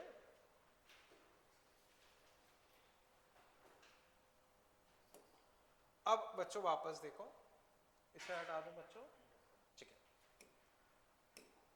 अब बच्चों इसमें 4 रॉड है, 4 रॉड है, 4 रॉड्स बच्चों आप मान सकते हो बच्चों इस तरह का अरेंजमेंट मान, ये अरेंजमेंट है, और बच्चों सेंटर के अबाउट ऐसे रोटेट कर रहा है, 4 रॉड है और सेंटर के अबाउट इस तरह से रोटेट कर रहा है। अब इसका मोमेंट ऑफ इनर्शिया लिखना, ये भी आसान है बच्चों, फर्स्ट वाला बस थोड़ा टफ था, ये सब आसान। समझ गए ना बच्चों? इसके अबाउट तुम्हें मोमेंट ऑफ इनर्शिया लिखना है। सिचुएशन समझ गए? इस तरह से 4 रॉड है और यूं रोटेट कर रहे, इस तरह से वो रोटेट कर रहे, 4 रॉड यूं जुड़ी हुई हैं और ऐसे रोटेट कर रहे। अब ट्राई करो बच्चों।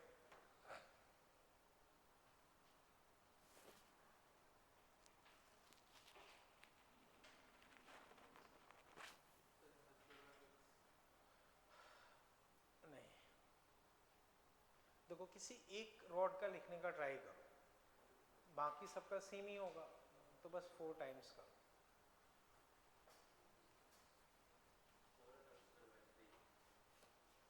ठीक है,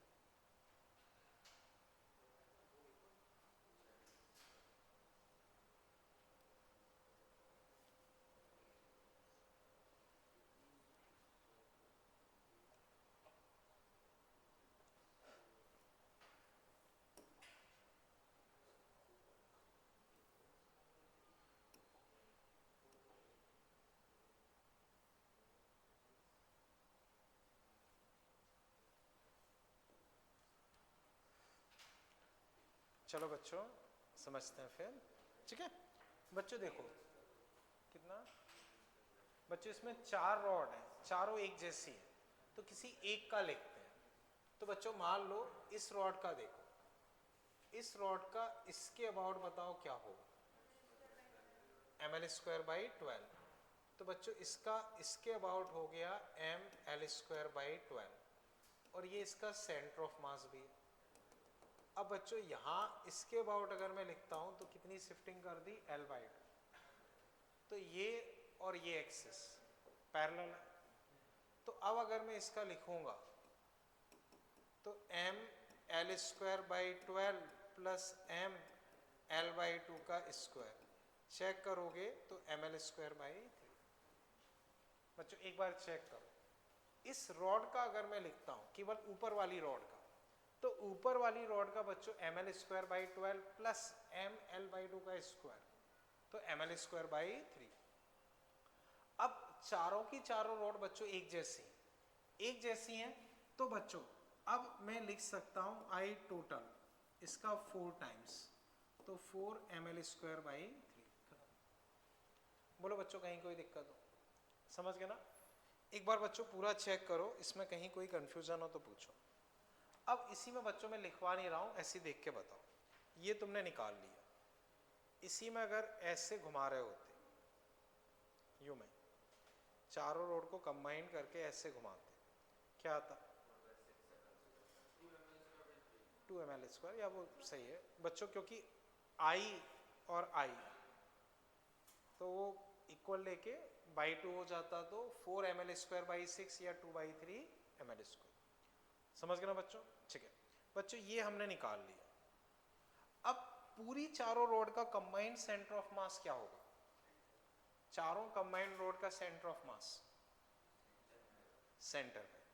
बाई चांस बच्चों अगर तुमसे ये वाला पूछते हैं तो देखो 4 ml²/3 प्लस md², d कितना होगा, L/√2, और मास याद रहे 4m।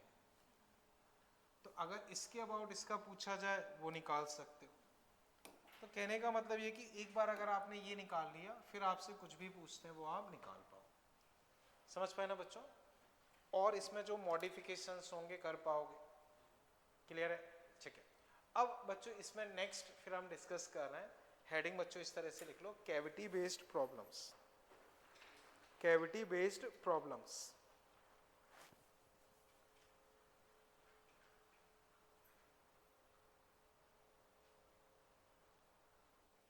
ठीक है, कैविटी बेस्ड प्रॉब्लम्स, ठीक है। तो बच्चों वो समझते हैं। देखो बच्चों समझना, जैसे जनरली इस तरह के जो क्वेश्चंस होते हैं इनमें सिली मिस्टेक होने के बहुत ज़्यादा चांसेस बनते हैं। इस तरह के क्वेश्चंस में बहुत ज़्यादा सिली मिस्टेक होने के चांसेस बनते हैं, क्योंकि प्लस माइनस वगैरह की मिस्टेक होने के बहुत ज़्यादा चांसेस रहते हैं।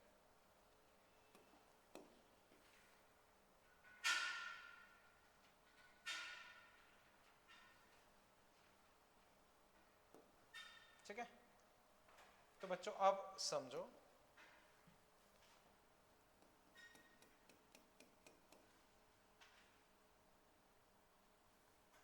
ठीक बच्चों, इसकी रेडियस मान लो r, इसकी रेडियस बच्चों r/3, इसकी रेडियस r/3। अब mass of complete disc was 9m। तो जब ये कंप्लीट डिस्क रही थी, जब ये कंप्लीट डिस्क रही थी तब इसका मास क्या था? 9m। अब मान लो ये पार्ट हमने उसमें से निकाल दिया, ये क्या है? कैविटी। और इसको हम ऐसे घुमा रहे हैं, ठीक है ना? तो फाइंड ये आई, मान लो आई। तो बच्चों मैं डिस्कस कर रहा हूं, केवल आप एक बार क्वेश्चन लिख लो फिर मैं डिस्कस करता हूं।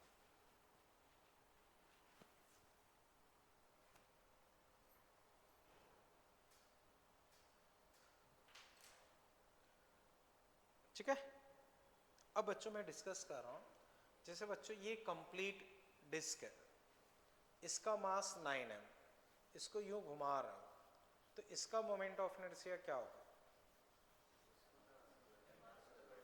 mr²/2।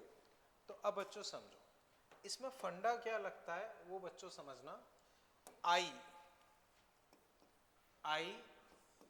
रिमेनिंग पार्ट वो बच्चों अपने पास होगा आई कंप्लीट माइनस आई कैविटी। तो बच्चों कंप्लीट में से कैविटी वाला तुम हटा दोगे, कंप्लीट में से तुम कैविटी वाला हटा दोगे, वो तुम्हारे पास आंसर होता है। लेकिन बच्चों जब भी सॉल्व करो तो बहुत पेशेंस से, बहुत ध्यान से करो, क्योंकि मिस्टेक होने के चांसेस बहुत ज़्यादा होते हैं। अब लिखते हैं बच्चों, अगर मैं कंप्लीट लिखता हूं तो बच्चों लिखने का तरीका हमेशा ये लिखो, mr²/2 ऐसे लिखा हुआ, mr²/2, बाद में वैल्यू पुट करो। तो बच्चों बताओ टोटल का मास कितना है? 9m। टोटल की रेडियस r। तो इससे क्या है, जैसे कई बार रेडियस r की जगह 2r लिखी होगी, तो जब आप बाद में रेडियस लिखोगे तो आपको पता है कि रेडियस 2r लिखनी है, और वरना आप रटा हुआ सीधा लिखोगे mr²/2, तो r की जगह 2r लिखना है या क्या लिखना है, मिस्टेक होने के चांसेस है। तो हमेशा पहले ब्रैकेट लिख के फिर लिख लो। कंप्लीट का याद। अब कैविटी का बच्चों, उसमें भी एक जो चीज इंपॉर्टेंट है वो ये है कि दोनों सेम एक्सिस के अबाउट होने चाहिए। तो अब बच्चों बताओ, कैविटी ये रही, जब भी कैविटी का करो तो उसके लिए अच्छा तरीका ये होता है कि आप उसको अलग से ड्रॉ कर लो, जल्दबाजी की जगह अलग से ड्रॉ कर लो। जैसे ये कैविटी होगी, इसका मास m1, इसकी रेडियस r/3। अब तुम्हें इसके अबाउट निकालना, तो इसके अबाउट बच्चों जब निकालोगे तो ये डिस्टेंस तुम्हारे पास है 2r/3, क्योंकि तुम्हें इसके अबाउट चाहिए, तो इसका तुम अलग से प्रॉपर ड्रॉ करके लिखो। अब अगर मैं आई कैविटी लिखता हूं तो देखो m1 R square by 2, but R की जगह क्या लिखोगे R by 3 plus M D square. तो m अब डिस्टेंस कितनी है,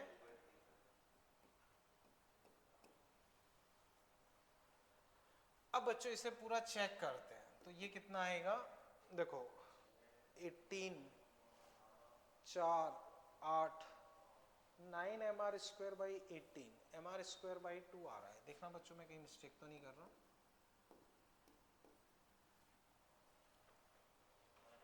एम आर स्क्वायर बाई 2 9 दूनी 18 और 4 और 9 8 9 बच्चों ये आना चाहिए। तो आई कैविटी बच्चों ये आए। अब बच्चों m1 लिखते हैं, m1 तो बच्चों ध्यान रहे ये डिस्क है, इसमें मास एरिया के अकॉर्डिंग डिवाइड होगा। मास क्या होगा, एरिया के अकॉर्डिंग डिवाइड होगा, समझ गए। अब मास बच्चों अगर एरिया के अकॉर्डिंग डिवाइड होगा, मास एरिया के अकॉर्डिंग अगर डिवाइड होगा तो बच्चों पूरे का एरिया एम आर स्क्वायर, उस कैविटी का area M R square by 9, तो 1/9 अगर एरिया है तो मास होगा m, मतलब m1 बच्चों हो जाएगा 9m बाई 9 यानी कि m। तो ये तुम्हारे पास फाइनली आया एम आर स्क्वायर बाई 2। अब आंसर अगर मैं लिखता हूं तो आई रिमेनिंग बच्चों तुम्हारे पास हो जाएगा कंप्लीट। कंप्लीट का बच्चों कितना आया था, ये 9m R square by 2 minus M R square by 2 4m R square. एक बार बच्चों पूरा चेक करो, कहीं भी दिक्कत लग रही हो पूछो। तो इसको बहुत पेशेंस से करना होता है क्योंकि सिली मिस्टेक होने के चांसेस बहुत ज़्यादा होते हैं। अब बच्चों जो ये क्वेश्चन मैंने डिस्कस किया है वो सेम डेटा के साथ, एग्जैक्टली सेम डेटा के साथ आपके एग्जाम में आया हुआ है, फाइनल आंसर भी यही आता है, ठीक ना। तो बिल्कुल सेम डेटा के साथ आपके एग्जाम में पूछा हुआ क्वेश्चन।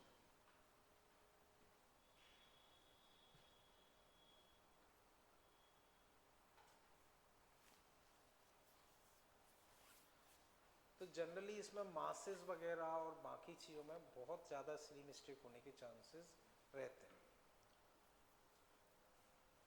तो अगर आप थोड़ी भी कहीं सिली मिस्टेक कर दोगे तो कोई भी ऑप्शन आपका मैच नहीं करेगा, और उसमें मिस्टेक पकड़ पाना भी कई बार बहुत मुश्किल हो जाता है,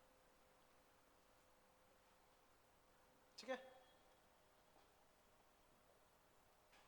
अब बच्चों बिल्कुल सेम क्वेश्चन मैं वापस दे रहा हूं, ये भी आपके एग्जाम में पूछा हुआ क्वेश्चन है और इससे आसान है थोड़ा सा। जैसे मान लो बच्चों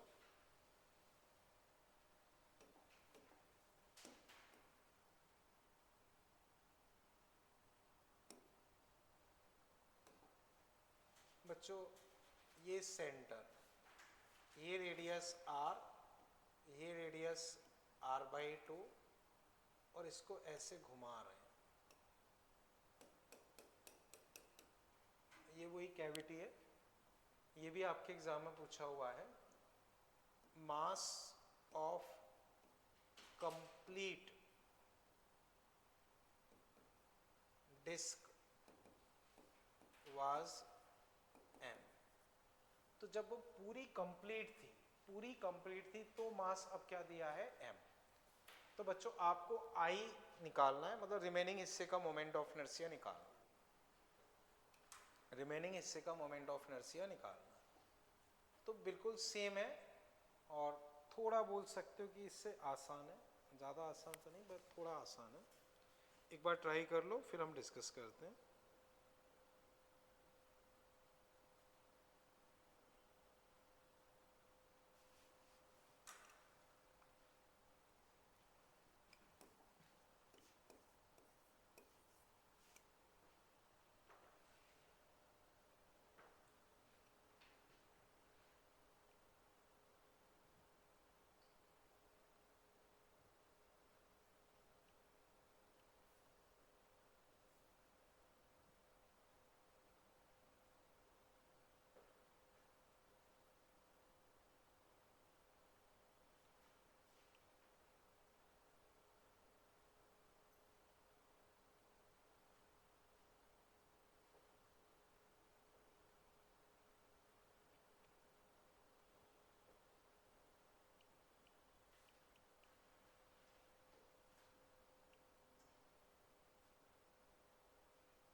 7/8 देखते हैं, मुझे आंसर पता नहीं, अभी चेक करते हैं।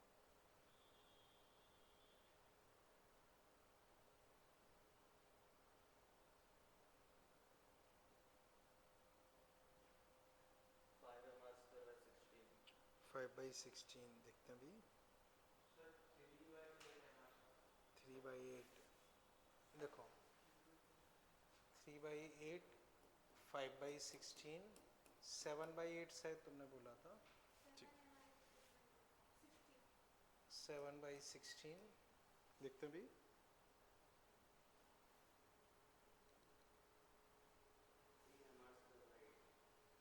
3/8 और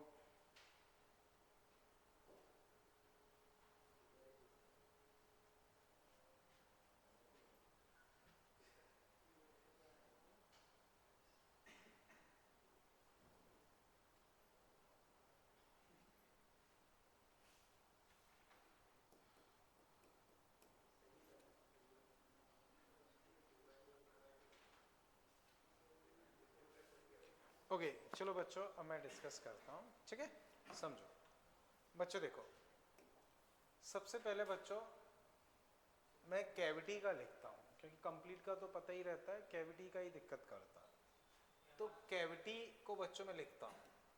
तो बच्चों बताओ, कैविटी का मास या एरिया कंप्लीट के कंपैरिजन में कितना है? /4। तो मास कितना होगा? m/4। तो बच्चों बताओ, इसका इसके अबाउट क्या होगा? डिस्क का सेंटर के अबाउट mr²/2। लेकिन मुझे इसके अबाउट चाहिए, तो पहले मैं इसका लिख रहा हूं। तो बच्चों कैसे लिखोगे वो समझो। mr²/2 plus mr²,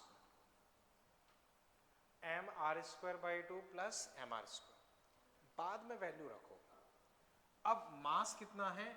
m/4, radius r/2, मास m/4, रेडियस r/2, क्योंकि यहाँ r/2 शिफ्ट कर। बोलो बच्चों, ये चीज समझ पाए? अब देखो 1632, 16 तो 2 से और मल्टीप्लाई डिवाइड करूंगा, तो बच्चों मैं डायरेक्ट लिख रहा हूँ 3mr²/32। अगर मैंने कहीं मिस्टेक की हो तो बताओ। mr²/2 plus mr², mr²/2 plus mr²। समझ गए ना बच्चों? अब m 4 और 4 16 और 32 इसके आएंगे, इसके 16 आएंगे, तो 2 से मल्टीप्लाई डिवाइड करोगे तो ये आना चाहिए। ये क्लियर? अब I कंप्लीट लिखता हूं, I कंप्लीट। तो mr²/2, तो यहाँ तो m ही है, r ही है, तो कोई दिक्कत नहीं। कहीं मिस्टेक देखते हैं। 4 और हाँ बोलो, इसमें कहाँ गड़बड़ लग रहा है तुम्हें? बोलो। अच्छा वो आंसर तुम अपना बोल, वो कोई दिक्कत नहीं, वो चलो बाद में देख लेंगे, अभी तो पहले इसे समझ लेते हैं, ठीक ना? ये समझ गए ना? यहाँ तक तो कोई दिक्कत नहीं, ठीक है। अब इससे इसको सेपरेट करना, तो बच्चों 16 से मल्टीप्लाई डिवाइड करोगे। 16 से मल्टीप्लाई डिवाइड करके अगर करोगे तो फाइनल आंसर जो अब आएगा, फाइनल आंसर बच्चों जो आएगा वो किसी से भी मैच नहीं करेगा, ठीक? तो I रिमेनिंग अगर मैं लिखता हूं तो mr²/2 माइनस 3mr²/32। तो फाइनल बच्चों मैं डायरेक्ट लिख रहा हूं 13mr²/2 अपॉन 32। अब चेक करो बच्चों, जिस भी स्टेप में दिक्कत लग रही है। खैर अभी समझो, जिस भी स्टेप में दिक्कत लग रही हो वो पूछो। तो ये भी आपके एग्जाम में पूछा हुआ क्वेश्चन है, उसमें 2 पार्ट पूछे थे, तो वो काफी कैलकुलेटिव हो गया। उसमें एक पार्ट तो ये पूछा था, हो सकता है आपके मॉड्यूल में हो या हट गया हो, मुझे देखा नहीं है। देखो रेडियस उसकी r/2 है, तो जो कैविटी वाला हिस्सा होगा उसका एरिया πr²/4।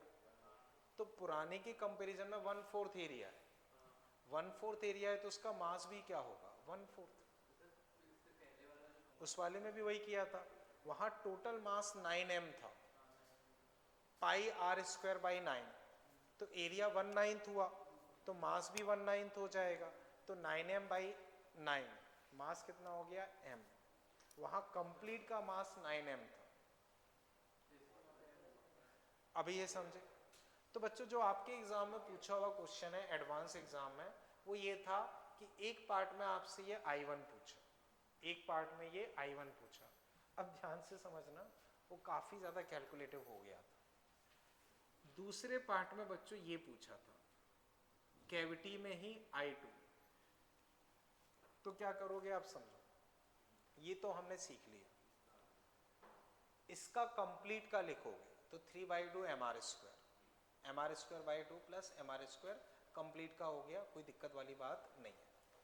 अब ये आपने निकाल लिया इतना हिस्सा, ये भी कोई दिक्कत नहीं है।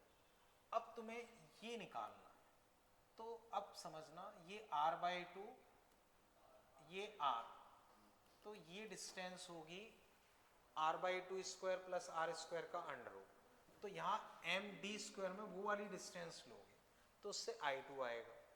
फिर आपसे I2/I1 पूछा था, आपसे I2/I1 पूछा था, तो पहले आपने I1 निकाला जो मैंने सिखाया, फिर उस तरीके से तुम I2 निकालोगे, फिर जाके वो आंसर आएगा। तो वो काफ़ी लेंदी और काफ़ी कॉम्प्लिकेटेड हो गया, खासकर कैलकुलेशन बहुत बढ़ जाती है। तो उस केस में लगभग मुझे याद है आंसर 3 आता था कुछ, खैर कोई नहीं।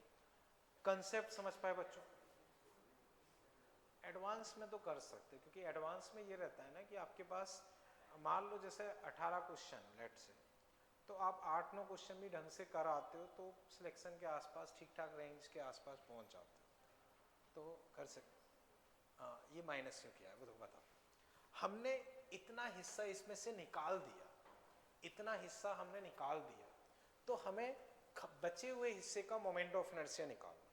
तो हमने पहले पूरा हिस्सा माना एक कंप्लीट, तो कंप्लीट का मोमेंट ऑफ इनर्शिया हमने निकाल लिया। कंप्लीट का निकालने के बाद ये हिस्सा हमने गायब कर दिया है, गायब कर दिया है तो इसका मोमेंट ऑफ इनर्शिया भी गायब करना पड़ेगा। तो हमने पहले इस हिस्से का मोमेंट ऑफ इनर्शिया निकाला, अब उसको गायब करना है या मान लो उससे सेपरेट करना है, तो कंप्लीट में से ये हम सेपरेट कर देंगे। जैसे समझो आई रिमेनिंग क्या होता है, कंप्लीट में से कैविटी को हटाना। अच्छा, ठीक है ना, अब ये क्लियर है? ओके। अब बच्चों मुझे बताओ इसमें कहीं कोई कंफ्यूजन? अब बच्चों मैं होमवर्क वाला पार्ट बता रहा हूँ। एक तो बच्चों जैसे आपके मॉड्यूल में 168 तक जो थ्योरी पार्ट है टॉर्क से पहले पहले का, टॉर्क से पहले पहले का, तो टॉर्क से पहले पहले का जो भी थ्योरी पार्ट है उसको बच्चों देख लेना, और उसमें जो सॉल्व एग्जाम्पल है वो कर लेना। उसके अलावा बच्चों एक्सरसाइज 1, इसमें बच्चों आप देखोगे क्लियरली मोमेंट ऑफ इनर्शिया लिखा है, फिर टॉर्क लिखा है, तो मोमेंट ऑफ इनर्शिया वाले पार्ट के क्वेश्चंस कर सकते हैं। ऐसी एक्सरसाइज 2 में देखोगे तो क्लियरली मोमेंट ऑफ इनर्शिया लिखा है, फिर टॉर्क लिखा है, तो पार्ट जो मोमेंट ऑफ इनर्शिया जिसमें लिखा हुआ है, मतलब पूरे मत करो, अभी MI वाले ही कर लो वरना परेशान हो जाओगे। तो MI में तो आप सारे बना सकते हो, जो नहीं बनेंगे वो तो मैं डिस्कस करूँगा, ठीक। जैसे एक्सरसाइज 2 में देखोगे तो अप टू 8 उस पर लिखा हुआ है मोमेंट ऑफ इनर्शिया, तो वहाँ तक कर सकते हो। और इसमें देखोगे तो अप टू 11, 8, 11, ठीक। तो इतना बच्चों कर लेना। उसके अलावा बच्चों जो मैंने बताया कि जो सॉल्व्ड एग्जाम्पल है, तो सॉल्व्ड एग्जाम्पल में सॉल्यूशन भले ही नीचे अवेलेबल है, लेकिन उसे आप डायरेक्टली मत देखना, आप केवल क्वेश्चन रीड करना, सॉल्यूशन को हाइड करके अपने हिसाब से करना। अटक रहे हो तो सॉल्यूशन देखना, देखने के बाद भी ये मत समझना कि आ गया, उसको फिर करना, फिर अटक रहे हो तो फिर सॉल्यूशन देखना, तो फिर सॉल्व्ड एग्जाम्पल करना